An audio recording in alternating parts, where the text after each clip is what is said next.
What is up? Welcome to my channel. My name is Franca. I'm glad you're here. Obviously, today we're going over the Justin lawsuit against Blake Lively yet again. So let's get right into it. As Lively admits, filming resumed the following day and then concluded without any further grievances or references to previous disputes by Lively. And then from her lawsuit, it says, the parties agreed to implement and follow the protections for return to production to ensure that the film could be completed, marketed, and released safely and successfully. And it was. Production of the film resumed on January 5th and concluded on February 9th, 2024. The film has been a resounding success. Now that Lively has unleashed Reynolds on Baldoni and Wayfair, they felt powerless to oppose the couple. Just as Lively had warned in April 2023, 9 months before, Reynolds would ensure that Lively's demands were met at every turn. From then on, Lively would get her way, or else. Unmistakably, Lively would use her carefully constructed paper trail to destroy Wayfair, Baldoni, Heath, and the film. The Directors Guild of America requires a 10-week editing period for directors to privately edit and assemble their director's cut. This period is sacrosanct,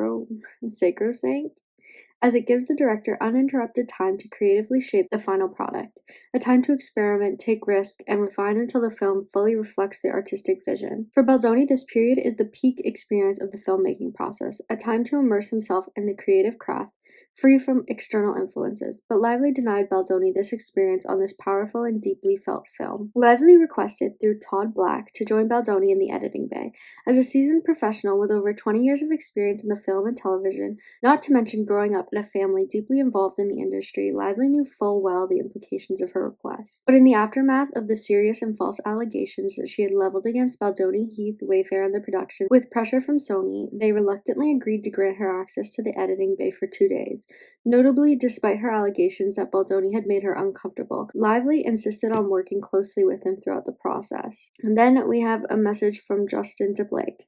Good morning, Blake. I had a great chat the other day, and he let me know you'd like to come into the edit before you leave for your film. I think it's a great idea. I agree that we work really well together. With all you've put into this film, I completely understand wanting to give notes and have input before you leave for your other movie. With that, I start my cut on Thursday, so tomorrow will be day 3. The movie is currently all over the place, and I need a few weeks to get it into some sort of shape to even present to you. What I would love to do is bring you in on the 18th and have us work together until you leave. Did I hear first week of April? Then once you're in Italy, as things progress, you can jump in on any free days or even days you have a long wait between scenes. I'm also happy to send you progress scenes, etc., with any big changes that are made, as well as knowing things change all the time during a cut. For me, the editing process is time to try things and throw it all against the wall to see what sticks. It's my favorite part of the process, so once you take off, we can just keep you in the loop and send you stuff to the extent you want to see it as we get closer to locking picture. Thanks. Blake to Justin says, hey, thank you for the note. I appreciate it. I'd love to be in the passenger seat with you as soon as possible.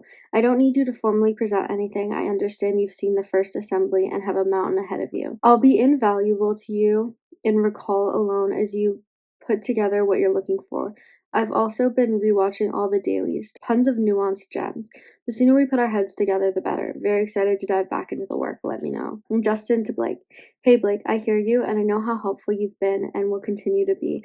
I do need some time to get sorted and my editors and wrap my head around the film itself. I will reach out to you at the end of the week to let you know the progress I have made, so we can figure out the best time for you to start with me. Thank you. In February and March 2024, Baldoni acceded to the request that Lively be let into the editing process. And we have some text. Editor 1 to Justin. Hey, just checking in. Hope you're hanging in there. We're going to get through this, damn it. Justin says, thanks for checking in. I've sat with it and I think the best path forward spiritually and what's best for the movie is that I suck it up and let her in. I've sent a message requesting that it start on the 18th and that we just let her in until she leaves and then her cuts and updates throughout the process. I'll let you guys know what she says. Thanks for being awesome, Dream Team. Editor 2 says, we got you. Editor 1 says, I think that sounds like a very good plan on all fronts. Justin says, side note, I offered her to join on the 18th and she replied with, she'd like to join now because she will be invaluable to me as she knows every take. I'm going to stick to the date and see how that goes and what comes next. Editor 2 says, stick to it. Editor 1 says, when you get a moment, could I please get an ADR line from you for the karaoke scene, and you don't do casual, I'll send you an audio reference. Oh, that's something else. More messages. Editor 1 says, okay, let me put together some form of Reel 5 The last scene's with only half finished, so I will swap in the last version temporarily. Editor 2 says, and hopefully blank is working on SC11 sound pass this morning. Justin says, also, I think a valuable thing to do next week is going to be to get both of your systems set up in a way that you'll be able to find all the takes very quickly based on whatever you both are comfortable with, because I know for a fact that this is going to be something that Blake is going to end up doing. And the last time we can spend searching for takes, the better it's going to be for the overall process. Justin says, let me know if you guys need anything. I'm in LA and at my office until preview.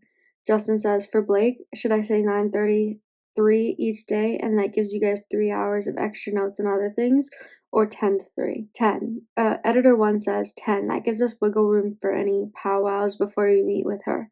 Editor 2 says, either works for me. It would be good to have time before and after. Justin says, how's it playing? Later in March 2024, Lively continued pushing for her demands, as what had been a 2-day collaboration extended into 10, and Lively sought to work alone in the editing bay, without Baldoni, so that she would have full control. Though Baldoni incorporated 7 pages of her notes into his edit at the very start, and consistently kept her involved in every subsequent edit, despite having absolutely no obligation to do so, Lively was not satisfied with merely collaborating with the director. She wanted to be the director and see her own creative vision for the film realized. Editor 1 says, thank you for getting those all organized like that. Justin says, we should all hop on when we can tomorrow before she joins. Whatever works for you guys. I'll let her know we tested. She's asked for all the cards and data as well. Editor 1 says, oh wow, I was wondering if you were going to. I think it was the right call. The Best Defense is a great movie. I know we talked about it at an 11 a.m. start for tomorrow with Blake, which I think would be a very good idea. I think it's important that we meet with Blake beforehand in the meeting so we can launch her working on music while we're working with Blake. Also, she's fresh eyes, so we can talk to her about the things that came up from the screening. Editor 1 says, good morning from blank. From blank, FYI, Blake started watching movie at 8:30 today on Pix. She did not watch this weekend. Justin said, yes, she's just texted she was starting. Editor 2 said, shall we meet in my room at 9? Justin says, better to meet on blank since she will have access to yours just in case she comes on early. Editor 2 says she doesn't have it yet, but happy to do that. Editor 1 says, what do we want to do about the falling in love montage? Now that I've gotten Reel 3 off to music, I'm looking through Reel 4, and I see there are 2 cuts from the walk and talk first kiss scene in the love montage. The first one is absolutely from that scene. The second one I think we can get away with. I just spoke to Blank, who's been going through the footage, and he said there's just no more kisses from the scene. They weren't already in the movie. I just did a version of just taking out that first wider walk and talk kiss. Seems to work well. Justin says, I think we have to wait on this until we solve the other Blake note of SEX romance after Atlas. We may pull the onesie SEX out or not. Meet in blank. Justin says blank wants to know when we could be there next week. Editor 2 says, I can fly on Sunday or Monday, up to you guys. Justin said, and would you prefer to be there or edit from home? Editor 2 says, I honestly don't have a preference. Editor 1 says, and so it begins. Justin says, we could push for you to stay home, it's up to you. Editor 2 says, we both have pros and cons. I want Blake to feel like she's getting what she wants so we can move on from this need of hers. Justin says, for the record, she's been getting what she wants this entire movie. Editor 2 says, I understand. Justin says, and she's getting to edit, which is what she wants. Let's remember that, lol. Editor 2 says, yes, and yet. Editor 2 then says, I don't want to give her any opportunity to say, well, because blank was in LA, we could only work certain hours, so I need more time, and I don't really get what I needed, or whatever it may be. Justin says, point is, if you feel it's best and you want to go there, no problem at all.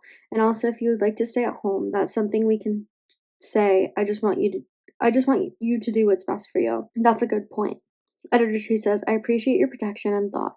I'm truly game for going if it's what she prefers. If she doesn't care, then save the money and have me work from home. Editor 1 says, you're definitely nicer than I am. I'd want to stay here to make it less convenient for her, since she's going to be on a completely different time zone. Justin has bent over backwards for her for months on end. I don't think you should have to do that either. You should do what's best for you, not her. Editor 2 says, if it were Texas or some random place, I'd be much more resistant. I'm a New Yorker. Some of my best friends live there, so I'd love to go to the city. Both blank are leaving town on trips this week as well, so it's not too complicated week for us. Justin says, okay, all good. I'm sensing a desire to go and also have some you time, which is great win-win. Justin says, I'll let them know. I think the game is to ask for virtual and then give in and send you. As a practice, we can't just keep giving her everything on her exact terms. Editor 2 said, like I said, happy to go. Also, totally fine to stay. I can find the pros in either. Justin says, appreciate you. Editor 2 says, you too, sir. Sir sounded so much more formal than I intended. Justin says, all good, ma'am. Editor 2 says, make her stay in Italy. Tell her I demand to edit in Italy. Editor 2 says, so we're keeping the thrust? Editor 1 said, I'll drink to that, of course. I was planning on drinking anyways. Justin says, that's gonna end up being a Blake call, honestly. If you can get her to keep it and it's in the movie when I get back, it can stay in. She has approval of that scene. Editor 2 said, even for young Lily? Editor 1 says, I was just thinking the same thing. Justin says, when she claimed she was unsafe, she redid the nudity rider to get approval of young Lily too. Editor 1 says, got it. SMH. Justin says, because she wasn't part of writing that SEX scene and didn't want a character depicting her to have SEX in high school. Honestly, it's all about control, so she can get where she will be next week. All good. Editor 2 said, popping in now. Editor 2 said, happy Sunday, waiting for my plane. Blake is watching the cut tonight and we start around noon tomorrow. I'll check in with you guys when we wrap up in the evening. Editor 1, sounds good, and safe travels. I really think something good might come out of this so far. Every time this movie came up against adversity, it somehow worked out to make this movie even better. Why stop now? Justin said, it's gonna be great, and you're the perfect person for the job. Safe travels. Editor 2 said, we just finished for the day. Editor 1 said, full day. Justin says, great, should we all chat? Editor 2 said, yes, but let me get out of the building, then I can call. Editor 1 said, that was my thinking exactly. Justin says, of course, Jamie would like to join. Thank you again, blank. So sorry you have to be in this position, yet no one better suited. Grateful for you. Finally, in April and May 2024, Lively's extortionate threats coerced Sony to allow her to create her own cut of the film, a right that is exclusively reserved for directors, at Wayfair and Sony's expense, despite Baldoni and Wayfair's rightful protests. Sony's reasons for agreeing to these bound, unreasonable demands were clear. Sony told Wayfair in no uncertain terms that Lively refused to promote the film unless her demands were met. Wayfair, feeling increasingly cornered into agreeing to Lively's demands, attempted at least to require that Lively finally sign her engagement contract if her demands were to be met. Even with this basic ask was refused, and Sony urged Wayfair to give in. Sony to Jamie. Jamie, I have blank on here too. Blank has gotten Blake to approve the trailer we want with our narration, the chair kick, the bruise, etc. And Blake is calling Taylor to approve the song. She, of course, just reached out saying she's asking for time with blank, her editor. We know it was conditional on signing contract, but asking it will reconsider so blank can release this trailer and Blake does not change her mind, recalling Taylor Swift. Jamie says, I'm available to talk on the phone. Call me when you're free. Sony executive says, you guys don't want to play ball. You're going to delay and greatly hurt the movie. Good luck. That is only if you want to make this date. We're going to need to push. Finish director's cut and we can have multiple previews down the road. Baldoni and the film's original creators were not even allowed to see Lively's cut, even if just to see how much their work had been replaced. There's a report Justin sends. Editor 2 says, this is great. Editor 1 says, I hope Blake got a copy. Justin said, no, don't think so. Wouldn't matter anyway. She has her mind made up. We focused on what's best for the film. It will all work out. Justin says, just curious if you guys have peeked at her cut, if anything has changed. Editor 2 says, I've been told that we are not permitted to look. Justin says, haha, wow, when did this happen? Editor 1 says, as per Sony. Editor 2 said, this evening, through blank. Justin says, wow, okay then. The editors and the director isn't allowed to look at an actress's cut. Got it. Well, here we go. We will keep taking the high road. Still believing that in a sane and just world, despite Lively's continued extortion, an actress would never be allowed to usurp his legal right as a director to create and release his cut of the film. He assumed that Lively's edits would simply supplement his work. Thus, Baldoni continued refining his director's cut. But as Lively threatened to refuse to promote the film or approve any related marketing materials, such as trailers, posters, social media posts, a doomsday scenario for this major motion picture, Wayfair and Baldoni were extorted into conceding to more and more demands. This included co-funding, together with Sony, a friends and family screening for her version of the film, which they had not approved or even seen, entirely at Lively's insistence. Ultimately, Lively replaced the film's editor with her own choice, an editor often used by Reynolds, and the film's editors had to be let go. She also replaced the film's award-winning composer with composers from Reynolds' recent project. Even though the film's composer had already finished the score with an orchestra, which is costly, Sony supported Lively's demands and enforced her decedent that the film's director and editors not be permitted to view her cut. Wayfair and Sony found themselves in an unprecedented and uncomfortable predicament of having two competing versions of a film, one made by the film's actual director and one made by a person with no contractual or creative right to even approach the editing bay, let alone make her own cut. But in the light of Lively's threats to withhold promotion of the film, as well as her thinly veiled threat to end Baldoni's career with a slew of false accusations, the studio reluctantly agreed to do an official audience test with both versions, again at Wayfair and Sony's expense. This decision was made on understanding that Lively had agreed with Sony that if Baldoni's cut tested higher, she would drop the matter and fully cooperate, so that Baldoni could finish the film without further interference. Telling in a side-by-side comparison of audience tests, Baldoni's cut scored significantly higher with the key audience demographics. There's a message between Justin and I guess both of his editors. I'm not sure which editor said this. Thank you. Spoke to Blank this morning. Gave her the latest. Spoke to Blank this morning, and she's putting in a request to release Blake's cut officially to us. Getting on the road here in Blank. Home in a couple hours. Get some rest. Damn it. So then they send like the actual, I guess, her cut, how her cut scored, because I guess they sent how his cut scored already.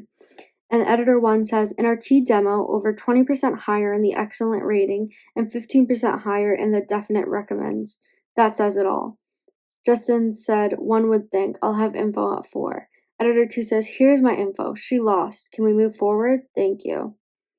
Editor 1 says, the group she went up with in the excellent category was men, and they were absolutely not our audience. That's only because she focused more of the movie on herself, and men like to look at Blake Lively. Men are such pigs. Editor 2 said, I feel like the up in men and women over 35 is something to look at, but it's so close that it could be just that particular audience and or trailer factor, or maybe there is something there to consider. Doesn't mean her blank can't see the rest. Not surprisingly, Blake renegated on her promise and insisted that her version be released to the public instead of Baldoni's cut as a director, even claiming that the book's author, Colleen Hoover, would refuse to promote the film as well if Lively's version was not chosen. Sony called to tell Wayfair that neither Lively nor any of the cast would promote the film unless Lively's cut were used. Baldoni was forced to choose between killing the film and his own career by insisting to use his creative vision and rights, or putting out a version of the film that Baldoni knew could still be so important to DV survivors, even if it differed greatly from what it could have been. Baldoni reluctantly chose the latter and stood down, allowing Lively's version of the film to be released and promoted. Baldoni was essentially forced to fire himself as director and allow Lively to finish his film, knowing it was the only choice he could make to serve the greater good.